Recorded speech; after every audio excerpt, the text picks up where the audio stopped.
Aujourd'hui, nous découvrirons l'histoire terrifiante qui se cache dans le métro parisien. C'est un témoignage de Thomas L. Je m'appelle Thomas L., j'ai 29 ans et je vis à Paris depuis ma naissance. J'ai toujours été fasciné par les histoires de frissons et d'épouvante. Passionné de cinéma d'horreur, je passe mes soirées à dévorer des films où l'obscurité devient un personnage à part entière. Cela dit, ma rencontre avec l'horreur n'est pas qu'une simple passion à travers un écran. Il y a peu, j'ai vécu une expérience qui m'a fait redéfinir la réalité de ce genre. C'était un soir de novembre, Paris était enveloppé dans une brume épaisse et mouillée. Il était environ 23 heures, et après une journée passée à travailler, je me suis retrouvée à prendre le métro à la station Hôtel de Ville pour rentrer chez moi dans le 15e arrondissement. Comme d'habitude, l'ambiance était morne, la lumière faiblissante des néons créait des jeux d'ombre mystérieux. La station était presque vide. À cette heure-ci, seuls quelques passagers attendaient leur train dans le silence pesant des couloirs.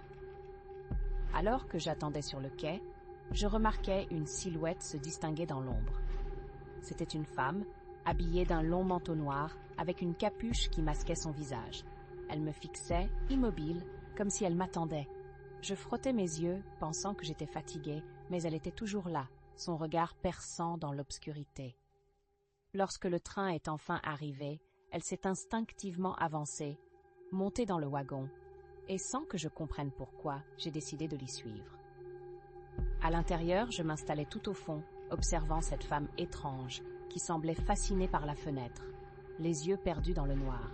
Peu à peu, le train commença à s'enfoncer dans les profondeurs du métro parisien. Avec chaque arrêt, le nombre de passagers diminuait, comme si quelque chose nous séparait du monde extérieur. Soudainement, le train s'est arrêté entre deux stations. Les lumières clignotèrent et s'éteignirent presque complètement. Il ne restait qu'une lueur vacillante. Cependant, je pouvais voir quelque chose dans le reflet de la vitre. C'est là que l'angoisse a commencé à s'insinuer en moi. La femme tourna enfin la tête vers moi, et à cet instant précis, un frisson glacial a parcouru ma colonne vertébrale. Ses yeux étaient vides, comme s'il n'y avait rien derrière eux. Jamais je n'aurais pu croire qu'un regard puisse faire naître un tel sentiment de terreur. Il me semblait que son visage se déformait lentement, comme un masque qui perd de sa rigidité. Mon cerveau m'ordonnait de fuir, mais mes jambes étaient immobilisées. À cet instant, j'ai entendu un bruit sourd venant de l'autre côté du train, comme un grattement. Soudain, un cri déchirant retentit, et une ombre surgit du couloir. Mon cœur s'est arrêté. Un autre passager, une jeune fille, courait vers nous terrifiée. Elle criait de se lever, tandis que l'ombre derrière elle se rapprochait rapidement. Je n'ai jamais su comment, mais j'ai finalement parvenu à quitter mon siège, les jambes tremblantes, mon instinct de survie prenant le dessus.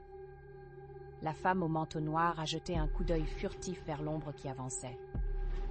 À cet instant, j'ai saisi la main de la jeune fille et je l'ai tirée en arrière avec moi vers la porte du train. Le reste est flou, des cris, des grattements alors que nous courions, esquivant les ombres qui semblaient vouloir nous engloutir. Quand je suis sortie du train, je me suis retrouvée sur le quai d'une station que je ne connaissais pas. La jeune fille à mes côtés était en larmes. « Qu'est-ce qui vient de se passer ?» a-t-elle chuchoté en essayant de reprendre son souffle. J'étais moi aussi en proie à la confusion.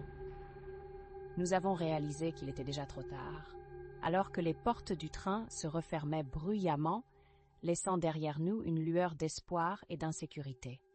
Nous avons pris un moment pour nous remettre, puis nous avons décidé de partir de cette station maudite, une autre qui semblait perdue dans l'oubli, loin des circuits habituels. Nous avons pris la direction des escaliers pour retrouver l'air frais de la rue. Une fois à l'extérieur, j'ai compris que nous étions à Château d'Eau, un endroit que je n'avais jamais fréquenté. La jeune fille m'a révélé son nom, elle s'appelait Clara, et elle habite dans le 12e arrondissement. Nous avons partagé nos histoires, je lui ai raconté ma passion pour le cinéma d'horreur, elle m'a parlé de ses propres terreurs. Finalement, nous avons réussi à nous séparer et à prendre un taxi. Sur le trajet, je ne pouvais m'empêcher de repenser à cette femme dans le manteau noir. Qui était-elle? Ce qu'elle voulait? Est-elle réellement une apparition ou simplement une simple femme perdue dans ce métro labyrinthique? Je n'ai jamais eu de réponse à ces questions. Ce que je sais, c'est qu'il y a quelque chose de plus sinistre dans le métro parisien. Une sorte d'horreur qui dort sous la surface, attendant de faire surface lorsque vous vous y attendez le moins. Et maintenant, à chaque fois que je prends le métro, je sens ce frisson revenir. Ces yeux vides me hantent encore, surtout lorsque les lumières s'éteignent et que le bruit du métal résonne dans l'obscurité. Peut-être que les véritables monstres ne sont pas ceux que l'on voit, mais ceux que l'on sent.